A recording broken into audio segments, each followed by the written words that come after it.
माणसाला माणूस म्हणून जगायला शिकवलं असे समता बंधुत्वाचे प्रणेते डॉक्टर बाबासाहेब आंबेडकर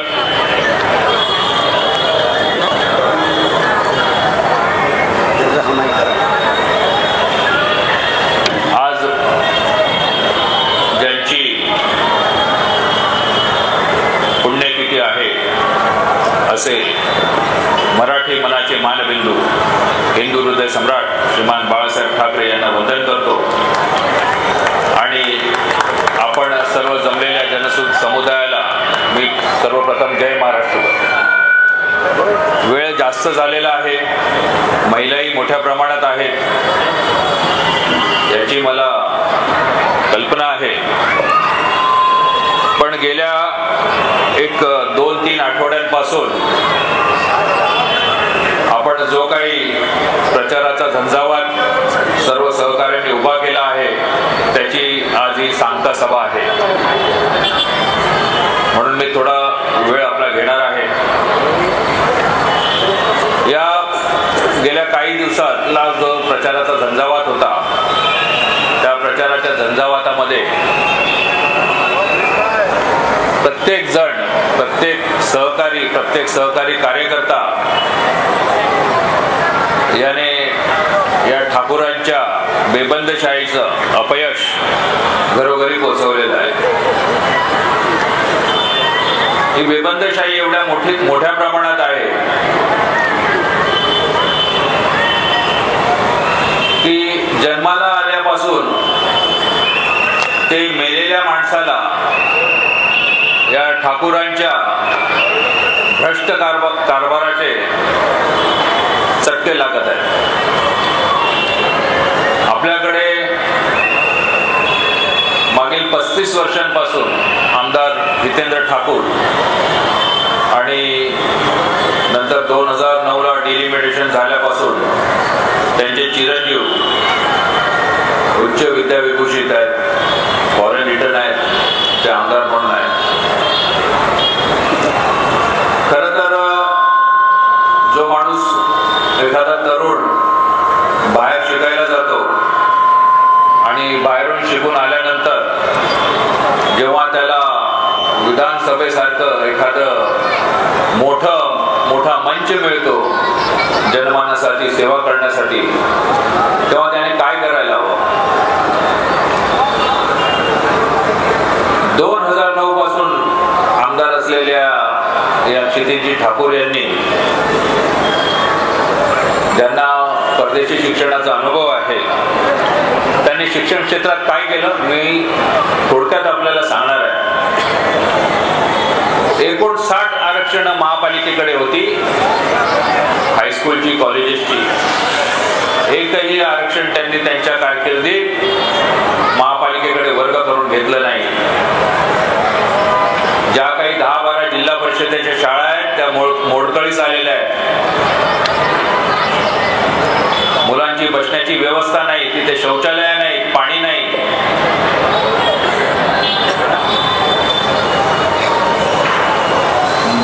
संपूर्ण महाराष्ट्रामध्ये जेवढ्या अनधिकृत शाळा या वसई तालुक्यात आहेत तेवढ्या कोणत्याही तालुक्यात, कोणत्याही जिल्ह्यात नाहीत. आमदार साहेब, त्या शाळा पण कशा आहेत, तिथे मैदानं नाहीत. त्या शाळांचे वर्ग जर बघितले तर एखाद्या कोंडवाड्याचे वर्ग परवडले अशी अवस्था त्या शाळांची आहे. मैदानं नाहीत, काही नाही.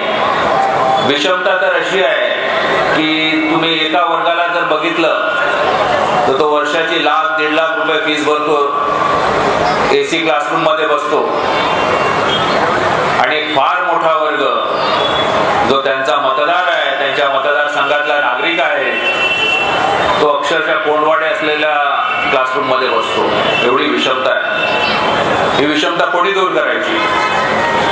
आमदार म्हणून, आणि महापालिका तुमच्या ताब्यात होती म्हणून ही आरक्षण ताब्यात घेऊन तिथे सरकारी शाळा बांधायचं काम कोणाचं होतं? आमदार साहेब. याच आमदारांनी 2014च्या निवडणूक 2014ला G24 तासला एक मुलाखत दिली होती.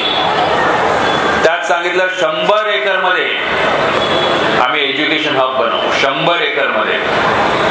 आज 10 वर्ष झाले, एक वीट लावली नाही या महाशयांनी, तरी सुद्धा यांनी विकास केला असं त्यांचं म्हणणं आहे. आरोग्याच्या बाबतीत तेच. इथे जर जुनी लोक असतील, मिलिंदाला 2004 ला एक विवा मलानी नावाचं एक मल्टी स्पेशालिटी हॉस्पिटल होणार होतं आणि त्याच्या भूमिपूजनासाठी तेव्हाचे मुख्यमंत्री विलासरावजी आले होते, विलासरावजी देशमुख आले होते. तेव्हा या आमदारांना जे म्हणजे हितेंद्र ठाकूर जे आहेत त्यांना युवा आमदार म्हणायचे, युवा नेतृत्व म्हणायचे. तिथे विवा मलानी नावाचं मल्टी स्पेशालिटी हॉस्पिटल कधी झालंच नाही, पण अनधिकृत सगळं असं मधुरम हॉटेल वगैरे असे मोठी गाळे झाले. हितेंद्र ठाकूर 2004 ला युवा आमदार म्हणून स्वतःला म्हणून घ्यायचे, ते आता लोकनेते झाले 2024 पर्यंत. आता त्यांचा मुलगा 2009 ला आमदार झाला आणि ते आता युवा नेतृत्व म्हणतात किंवा युवा आमदार म्हणतात. पण हॉस्पिटल बद्दलची भूमिका काय? एक मल्टी स्पेशालिटी हॉस्पिटल अद्याप बनवू शकलं नाही. खरं तर लाज वाटायला पाहिजे. तुमच्याकडे राक्षसी बहुमत आहे, सगळ्या गोष्टी आहेत, का तुम्ही बनवू शकले नाही? कारण तुमचं व्हील पॉवर नाही, तुम्ही व्यापारी आहात. तुमची खासगी शाळा झाल्या, तुमच्या खासगी कॉलेजेस झाले, तुमच्या मुलांचे हॉस्पिटल झाले, तुमच्या जावयांचे मोठमोठे हॉस्पिटल्स उभे राहिले साहेब. तुमच्या मित्र परिवाराच्या 500 हॉस्पिटलना तुम्ही उद्घाटनाला गेलात, पण सामान्य माणसाला तुम्ही एक हॉस्पिटल देऊ शकला नाही की जिथे त्याला मोफत शिक्षण मिळेल, सॉरी मोफत उपचार मिळेल. का असं होत आहे? फार मोठा वर्ग वसई आणि नालासोपारा विरार मध्ये असा आहे जो लोअर मिडल क्लास मध्ये, ज्याची मासिक आय, ज्याला मासिक त्याची जी आपण पगार म्हणतो तो 10, 15, 20 हजार, जास्तीत जास्त 50 हजार आहे. असा माणूस कधी आजारी पडलाच दुर्दैवाने तर खासगी हॉस्पिटल्स मध्ये त्याला 1,00,000-2 लाखाचं बिल भरावं लागतं. कित्येक वेळा तो कर्जाखाली दबून जातो.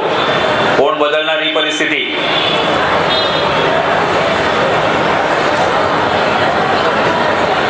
2014 साली आमदारांनी क्षितिज ठाकूर यांनी एक मुलाखत दिली होती. काय सांगितलं? 250 एकरवर गार्डन बनवणार. 2.5 गार्डन नाही झाले, 250 एकर खूप दूरची गोष्ट आहे. 100 एकरवर एज्युकेशन हब बनवणार, 100 एकरवरती मेडिकल हब बनवणार. तिथे प्रत्येक म्हणजे कॅन्सरचा वेगळा उपचार असेल, पोटाचा व्याधींचा वेगळा उपचार असेल, हाडांचा वेगळा उपचार असेल, असं हब बनवणार. हे सगळं स्वप्न आहे. फायनान्शियल टाउन बनवणार होते, फायनान्शियल सेंटर बनवणार होते, माईस टुरिझम बनवणार होते. सिंगापूर पेक्षा मोठं असं प्रचंड मोठं बर्ड पार्क बनवणार होतं. बघितलंय कोणी? कोणाला दिसतंय का? हे बनवलं तरी कुठे? 2014 ला क्षितिज ठाकूर यांनी झी24 तासला मुलाखत दिली, तेव्हा भूषण करंदीकर नावाचे एक अँकर होते.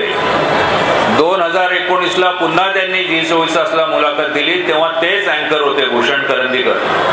2024 ला लोकसभेमध्ये जेव्हा झी24 तासला आमदार क्षितिज ठाकूर यांनी मुलाखत दिली, तोच अँकर होता भूषण करंदीकर. आताही या निवडणुकीच्या अगोदर आमदार हितेंद्र ठाकूर यांनी जेव्हा मुलाखत दिली तेव्हा तोच आमदार होता भूषण करंदीकर. तुम्ही जर सगळे फोटो बघितले तर 2014 ला त्याचे केस सगळे काळे होते, 2024 ला त्याचे केस सगळे पांढरे झाले, पण यांचा विकास काय झाला नाही. शेवटी त्याला आता सोडून एक नवीन चॅनल पकडले आमचं. कुठेतरी आपण जागृत झालं पाहिजे. खरं तर या गोष्टी हसण्याच्या नाहीत, आपण पेटून उठलं पाहिजे.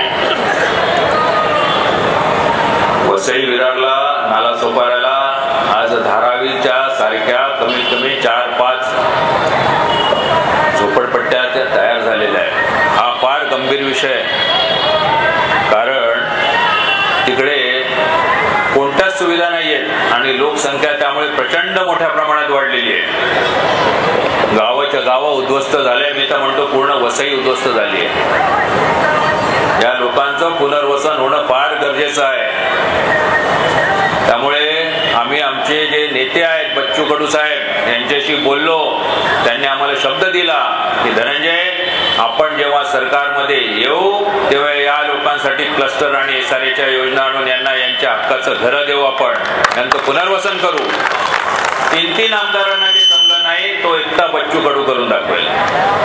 म्हणून मी बऱ्याच वेळा बोलतो, अगोदर सांगायचो की बच्चू कडू नावाचं वादळ वसईच्या सीमेवर घोंगावतंय. आज मी सांगेन बच्चू कडू नावाचं वादळ वसईमध्ये शिरलंय. त्याच्यासाठी तुमची विकासाची दारं उघडा, त्यांना मतदान करून भरघोस विजय करा, भरघोस मतांनी विजय करा. कोण यांच्या राज्यात सुखी आहे? ज्या महानगरपालिका कर्मचाऱ्यांकडून सगळी गैरकामं करून घेतात त्या महानगरपालिकेच्या ठेका कर्मचाऱ्यांना यांनी अजून कायम केलेलं नाही. महानगरपालिकेतला कर्मचारी जर रिटायर झाला तर त्याला 3 वर्ष सेवानिवृत्तीचे फायदे मिळत नाहीत, चपला घासाव्या लागतात. त्याबद्दलही प्रहार जनशक्ती पक्ष जो आहे तो आवाज उठवेल आणि ही जी ठेका कर्मचारी जे आहेत त्यांना कायम कसं करून घेता येईल या दृष्टीने प्रहार प्रयत्न करेल. सगळ्यात महत्वाचा प्रश्न म्हणजे पाण्याचा आहे. असमान वाटप होतं पाण्याचं. आज ग्लोबल गॅलरी आहे, ग्लोबल सिटी आहे, यांना OC घेऊन पाण्याचे पैसे भरून 10 वर्ष झाले तरी पाण्याचा एक थेंब देत नाही.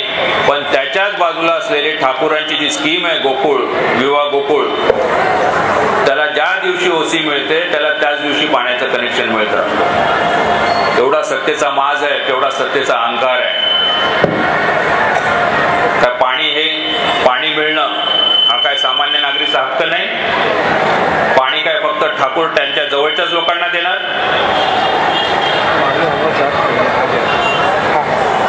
थांबा ना, बसा तुम्ही.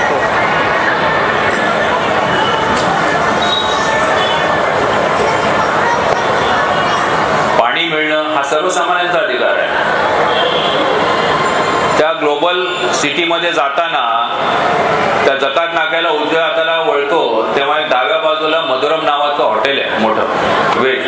किती लोकांना माहिती आहे? बऱ्याच लोकांना माहिती आहे.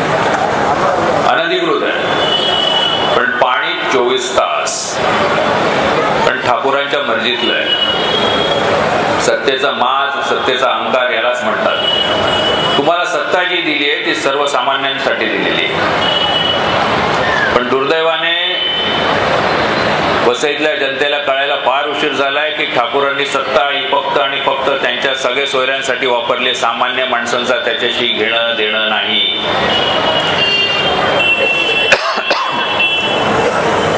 आमची बच्चूभाऊंशी चर्चा झाली आणि आमचं ठरलंय, इथेच ठरलंय ना, आमचं असं ठरलंय की 3 महिने ही निवडणूक संपल्यावर ग्लोबल सिटीला पाणी मिळण्यासाठी आम्ही पाठपुरावा करणार आणि 3 महिन्यात जर ग्लोबल सिटीला पाणी पुरवठा केला नाही महानगरपालिकेने तर अनधिकृत असलेल्या मधुरमचं नळ कनेक्शन आम्ही स्वतः तोडणार आहोत. पण आवडली, मले पण पाणी नाही देणार तर तुले पण पाणी देणार. जसाच तसं वागल्याशिवाय ठाकूरांना त्यांची जागा कळणार नाही. ट्रॅफिकच्या समस्या आहेत, फेरीवाला समस्या आहेत. मला वाटतं 3 महिने सगळं सांगितलेलं आहे. कब्रस्तान आहे, जो मुस्लिम समाज सातत्याने ठाकूरांच्या सोबत उभा राहिला, त्याच्या बळावरती ठाकूरांनी सत्ता भोगली, तो मुस्लिम समाज त्यांना साधं कब्रस्तान देऊ शकले नाही. एवढे नेते आहेत पण कब्रस्तान कोणालाच दिलं नाही. जे कब्रस्तान जर या आमदारांनी 3 आमदारांनी जर विधानसभा वेठी धरली तर ते कब्रस्तान अवघ्या 2 दिवसाचं काम आहे. पण सगळ्यांना गुलाम बनवायचं, सगळ्यांना पाया पडून द्यायचं, ठाकूरांना लागलेली सवय आहे. म्हणजे बोलतो सत्तेचा अहंकार आहे, तो हाच अहंकार आहे. हीच अवस्था हिंदू स्मशानभूमींची आहे. हिंदू स्मशानभूमी कितीतरी इकडे आपल्या चंदनसारच्या पुढे एक आहे, मला आता नाव नाही आठवत, वाटपाड्याची मला वाटतं 10-12 वर्ष बंद पडलेली आहे. लाईट नाही त्या स्मशानभूमींमध्ये. वसई पश्चिमेकडे एक जे अंत्यविधी होता, लाईट गेल्यावरती अक्षरशः मोबाईलच्या टॉर्चमध्ये तो अंत्यविधी उरकावा लागला. जास्त मी काही बोलणार नाही, फक्त एकच सांगतो, या सर्व गोष्टीचं कारण एक आहे. ठाकूरांनी पहिली जी निवडणूक लढवली ती काँग्रेसच्या नेतृत्वाखाली लढवली. प्रत्येक पक्षाचा एक विचार असतो. काँग्रेसचा एक विचार असेल, शिवसेनेचा असेल, भाजपचा असेल, जनता दलाचा असेल, राष्ट्रवादीचा असेल. त्या विचाराशी आपण असहमत होऊ शकतो, पण प्रत्येक पक्षाचा एक विचार होता. ठाकूरांनी जेव्हा दुसरी निवडणूक लढवली ती अपक्ष म्हणून लढवली. काय विचार होता त्या पक्षाचा? आजही ज्या ठाकूर बहुजन विकास आघाडी नावाने जी निवडणूक लढवतात ते अशा बहुजन विकास आघाडीच्या मध्ये बहुजन सोडला तर त्या बहुजन समाजासाठी काय केले ठाकूरांनी? मुळात या पक्षाकडे विचारच नाही, लक्षात घेण्यासारखं आहे. ही एक झुंड आहे. या वसईच्या रिअल इस्टेटवरती, या वसईच्या मालमत्तांवरती, या वसईच्या जागांवरती ताबा घेण्यासाठी आणि वर्चस्व ठेवण्यासाठी एकत्र आलेली ही गुंडांची टोळी आहे. हा त्यांचा विचार आहे आणि हा विचार कधीच लोकसेवा करू शकत नाही. त्यामुळे तुम्हाला आता संधी आली आहे. मी जास्त वेळ घेणार नाही तुम्हाला, पण मी तुम्हाला पुन्हा एकदा सांगतो, या वसईचं भलं करायचं असेल तर ते फक्त आणि फक्त बच्चू कडूच करू शकतो. त्यामुळे तुम्ही त्यांच्या पक्षाला येणाऱ्या निवडणुकीत भरघोस मतदान करून निवडून आणा.